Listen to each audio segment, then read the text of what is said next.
여러분 혹시 이 말을 들어보셨는지 모르겠습니다. YOLO라는 말 들어보셨나요? YOLO. Y-O-L-O.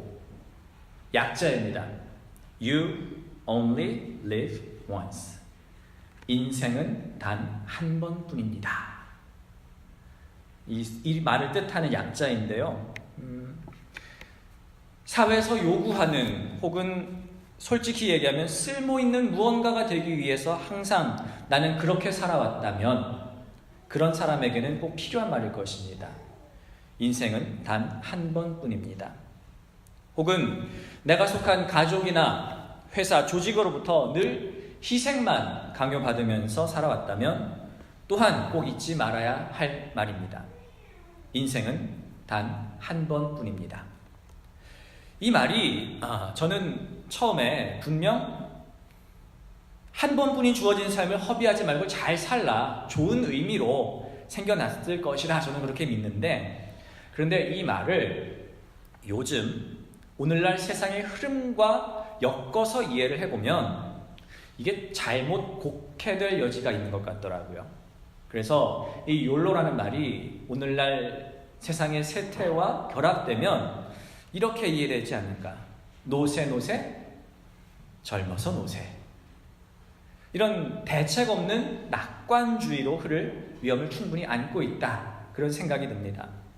영국의 저명한 신학자 N.T. 라이트는 이런 대책 없는 욜로의 시대를 다른 말로 표현하는데 에피쿠로스주의에 물든 시대다, 이렇게 주의를 합니다. 에피쿠로스는 사람 이름인데요, 주전 3세기 그리스의 철학자로서 쾌락주의 혹은 대책 없는 낙관주의를 주장했던 사람입니다. 그래서 이 에피쿠로스에게 있어서 어둡고 심각한 건 그냥 없는 걸로 치는 거예요. 그래서 또한 신은 이 세상에 관심이 없는 존재이고요, 사후 심판 따위도 존재하지 않을 거야, 그렇게 생각해서 딱 앞만 보고 내 눈앞에 주어진 그냥 지금 오늘 현실만 보는 그런 낙관주의를 에피쿠로스주의라고 이야기를 합니다. 이 에피쿠로스주의가 오늘날 세상을 어떻게 물들었는지 생각해 볼까요? 이 에피쿠로스주의가 정치에 물들면 어떤 일이 벌어지냐면요, 그냥 투표해서 다수결로 이기기만 하면 돼요. 무엇이 중요하고 무엇이 옳은 정책인가에 대해서는 관심이 없어집니다. 그리고 나서 일어난 일들에 대해서 아무도 책임을 지려고 하지 않습니다. 왜요? 지켜보는 하나님이 아니 계시니까 말이죠. 이 에피쿠로스주의가 과하게 물들게 되면 우주는 하나님 없이 그냥 우연히 만들어진 세계라고 여기면서 이것이 유물론적 진화론으로 발전하게 됩니다. 또 이 에피쿠로스주의가 성에 물들게 되면 이거죠. 지켜보시는 하나님이 안 계시니까 뭐 어때? 피만 잘하면 되지. 이런 안 좋은 생각으로 물들게 되는 것입니다. 누군가가 저에게 이 에피쿠로스주의의 대책 없는 욜로에다가 한 줄 평을 달아달라 부탁을 한다면 저는 히브리서 9장 27절의 말씀을 달아놓고 싶습니다. 한 번 죽는 것은 사람에게 정해진 것이요 그 후에는 심판이 있으리니. 미국 심리학의 아버지로 불리는 윌리엄 제임스가 쓴 종교적 경험의 다양성이라는 책이 있는데요, 이 책을 보면은 결국 넓게 얘기해서 인생의 목적이란 무엇일까라고 얘기했을 때 혹시 행복을 찾아가는 것, 행복을 추구하는 것이 인생의 목적, 결국 이거 아니겠느냐, 이렇게 전제를 해놓고서 그 행복을 추구하는 인간을 두 가지로 분류를 해서 이야기를 합니다. 첫째는 once born 이라는 사람이 있고, 두 번째는 twice born 이라는 사람의 종류가 있습니다. 한 번 난 사람과 두 번 난 사람, 이렇게 구분을 하는데요, 저는 이것을 조금 쉽게 제 말로 좀 바꿔보고 싶은데, 한 번 태어나는 인생은 직진 인생, 이렇게 말을 좀 바꿔보고요, 두 번째로 두 번 나는 인생은 한 번 좀 뺑 돌아서 온 인생이다, 이렇게 좀 설명을 하고 싶습니다. 한 번 난다는 건 무엇일까요? 직진 인생이라는 것은 아주 간추려 말하면은 앞서서 제가 얘기했던 대책 없는 욜로, 대책 없는 낙관주의와 맞닿아 있습니다. 한 번 태어난 삶이니까 최대한 즐기다 가야죠.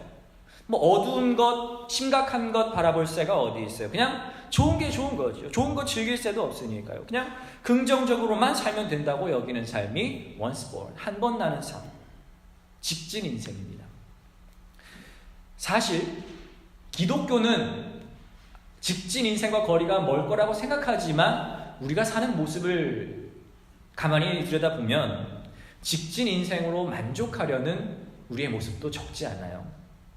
그냥 교회 갈 때 교회에 그냥 둥글둥글한 좋은 사람들 많았으면 좋겠고, 교회에서 안정적인 케어 잘 받으면 좋겠고, 그냥 좋은 프로그램 많이 잘 참여해서 많이 지적으로도 성장했으면 좋겠고, 그냥 그렇게 나이 들어갔을 때 좋은 사람들과 그냥 잘 지냈으면 좋겠죠.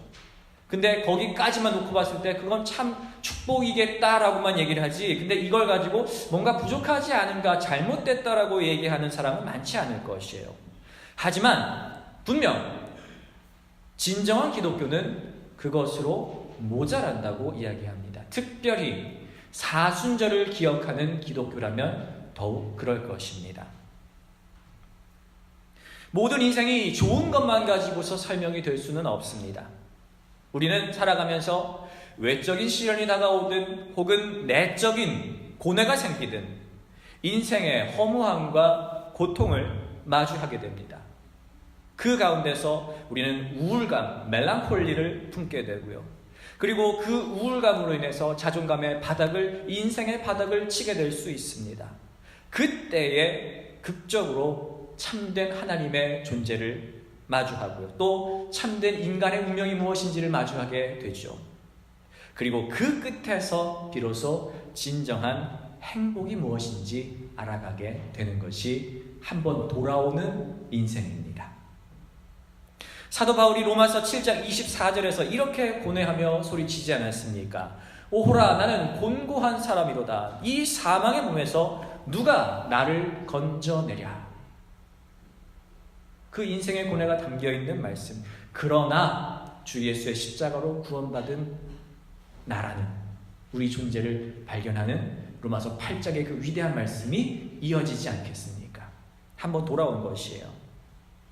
그 돌아오는 순간은 회심이라는 말로 설명이 되기도 하고요. 또 깨달음이라는 단어로도 표현될 수 있을 것입니다.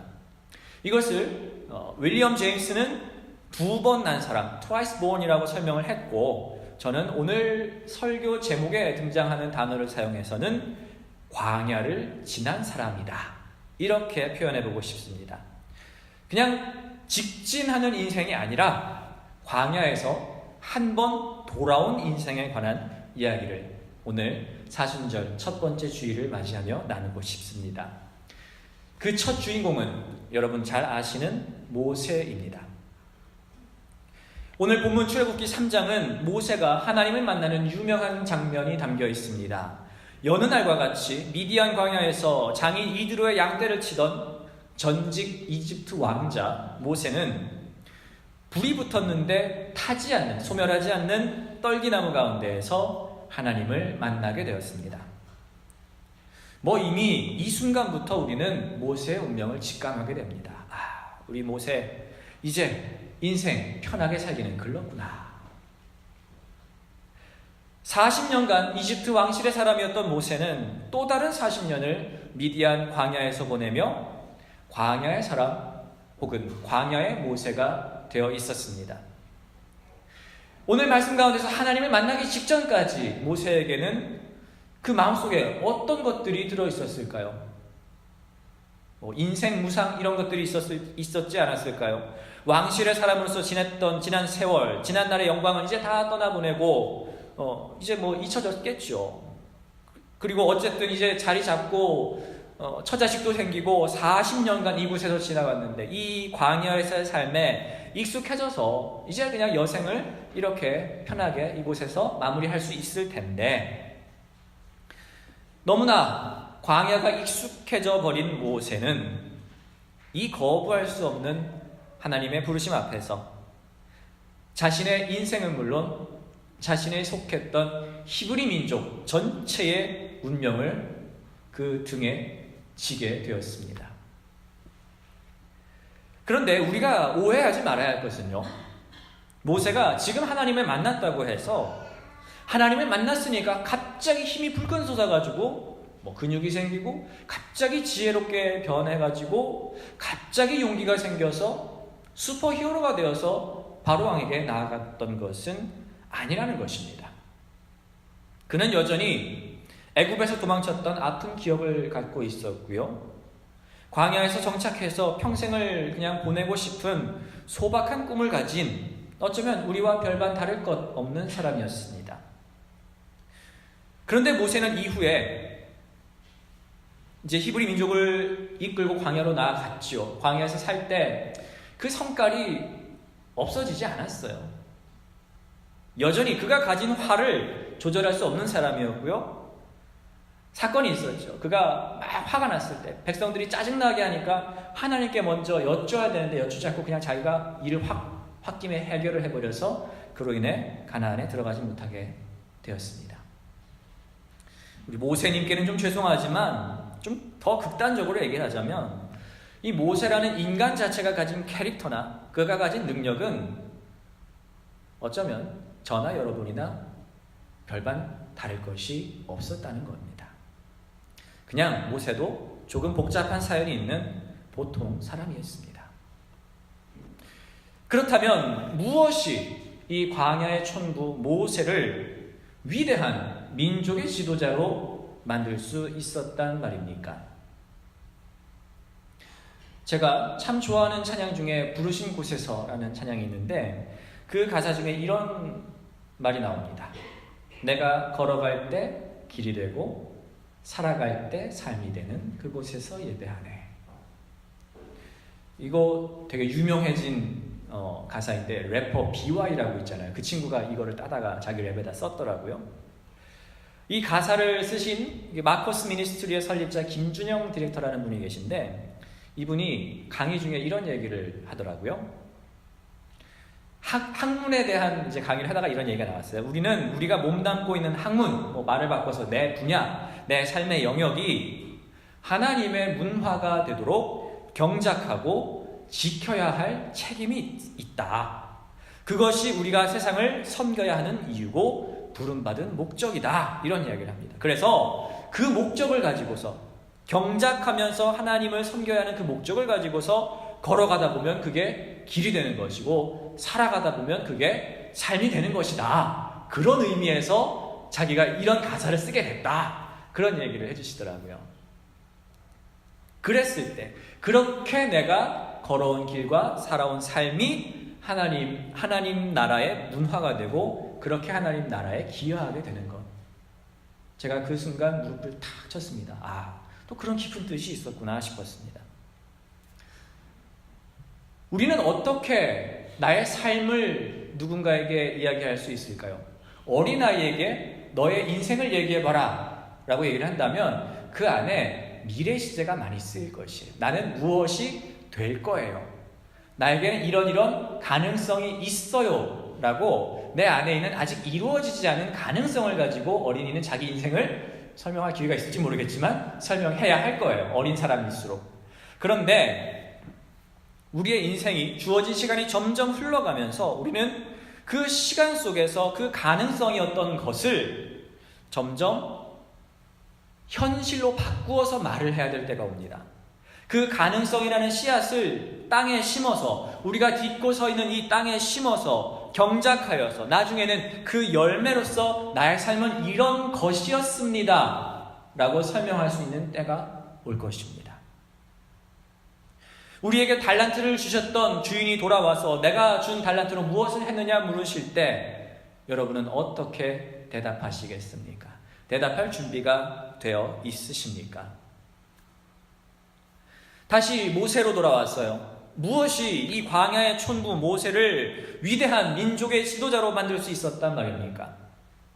아까 말씀드렸습니다. 모세 그 자체가 개인이 가지고 있는 인품과 실력은 그렇게 특출난 것이 아니었다고 말입니다. 대신에 하나님께서 모세를 지도자로 세우실 수 있었던 것은 애굽과 광야를 모두 잘 알고 있는 모세였기 때문에 그가 그렇게 거쳐왔던 인생과 그 경험 자체가 사용할 만하셨기 때문에 모세를 불러내신 것입니다. 조선영 목사님께서 떠나시기 전에 저한테 얼마 전에 댈러스에 있는 광야 세미나에 참석을 하고 오시면서 가지고 오신 자료집을 저한테 넘겨주시면서 이 말씀을 읽고 또 말씀을 준비하는데 참고해 주십시오라고 부탁을 하셨는데, 거기에 제가 밑줄을 쫙 그었던 구절이 있습니다. 뭐냐면요, 달라스 웨슬리 연합감리교회 이진희 목사님이라는 분이 모세의 역할을 이렇게 정의를 합니다. 광야를 지나본 사람만이 광야의 리더가 될 수 있다. 다시 한번 말씀해 드릴까요? 광야를 지나본 사람만이 광야의 리더가 될 수 있다. 그렇게 생각하면 모세야말로 정말 애굽에 있는 히브리 민족을 광야로 이끌어내서 하나님의 약속된 가나안 땅으로 이끌 수 있는 최적의 인물이었던 것이죠. 모세가 거대한 운명의 파도를 타고 이집트 왕실의 사람으로서 살았던 40년의 세월과 광야로 나아와서 생존을 위해 살았던 그 40년의 세월은 앞으로 그가 히브리 민족 전체를 이끌고 40년간 광야에서 살아가야 할 운명의 전주곡이었는지도 모릅니다. 또한 히브리 민족이 그 40년간 광야에서 겪었어야 했을 그 수많은 상황들이 다가왔을 때 그 상황에 지혜롭고 차분하게 대처하기 위해서 경험 많은 지도자를 준비시켰던 시간, 모세의 애굽, 모세의 광야, 그 시간들이 아니었겠습니까? 비록 모세 그 자신은 그 하나님의 의도를 몰랐겠지만 말입니다. 모세에게 광야는 그렇기에 그냥 그가 걸어갔던 길이었고 그냥 그가 그렇게 살았던 삶이었습니다. 그저 그 길과 삶을 하나님께서 들어서 사용하신 것입니다. 그러므로 사랑하는 여러분, 여러분의 삶이 지금 어디까지 내 의도한 대로, 내가 목표한 대로 올라가 있는가, 내 생각대로 이루어져서 살아왔는가, 이걸 가지고서 점수를 매겨서 자신의 인생을 평가하지 마시기 바랍니다. 다른 사람의 인생을 뭔가를 얼만큼 이루었는가를 가지고서, 그걸 가지고서 평가하지 마십시오. 혹은 내가 광야와 같이 거친 삶 속에서 갈 바를 모른 채 하루하루 살고 있다 할지라도 내 자신의 인생을 함부로 실패했다고 말하지 마십시오. 아직 인생의 뚜렷한 목표를 한 단어로 자신 있게 이야기하지 못해도 괜찮습니다. 그런 거는 자기개발 책 쓰는 사람들한테나 필요한 말입니다. 다만 하나님을 신뢰하시고 나에게 주어진 그 길을 묵묵히 걸어가십시오. 경작하여서 하나님의 뜻을 위해 크든 작든 어떤 모양이든 사용될 수 있도록 그 삶을 묵묵히 일구어 나가십시오. 하나님 앞에 사용될 준비를 하십시오. 아무리 거친 광야라 할지라도 하나님께서 부르셔서 사용하실 수 있게 준비된 삶이 있다면, 그리고 하나님께서 어느 순간에 그걸 좀 사용해보자 우리를 부르실 때 우리는 응답하면 되는 것이에요. 어떻게 응답하든 상관이 없습니다. 이사야처럼 당당하게 내가 여기 있나이다 나를 보내소서 응답해도 되고요, 모세처럼 좀 빼도 상관없습니다. 결과적으로 하나님 나를 부르셨을 때, 내가 걸어왔던 그 삶을 하나님께서 사용하고자 한다 말씀하실 때 순종하며 나아가면 그것은 하나님께서 이루시는, 하나님 의도하시는 그 귀한 뜻을 이루는 모세와 같이 귀하고 또한 위대한 삶이 되는 것이죠. 저는 그래서 이 모세의 삶을, 이 모세를 진정한 광야의 욜로족이 아니었나 그렇게 평가해보고 싶습니다.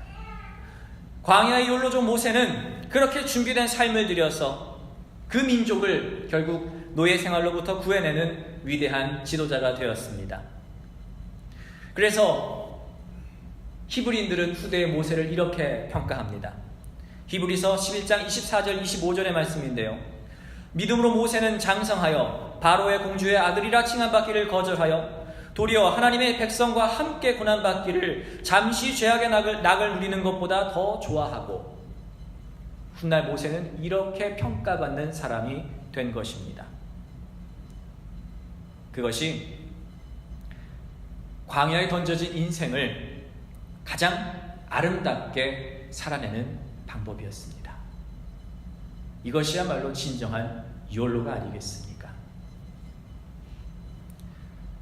모세의 인생을 통해 보았을 때 이 광야라는 것은요, 딱히 우리가 뭘 잘못해서 겪게 되는 벌, 시련 이런 것도 아닌 것 같아요. 그리고 모세가 하필 출생지가 광야가 있는 쪽에서 나서 모세에게 광야가 다가왔다, 그렇게 얘기하는 것도 좀 아닌 것 같습니다. 오늘 말씀 속에서 발견하는 우리가 새겨야 할 광야라는 것은 어쩌면 그냥 우리에게 다가오는 거친 인생길 자체입니다.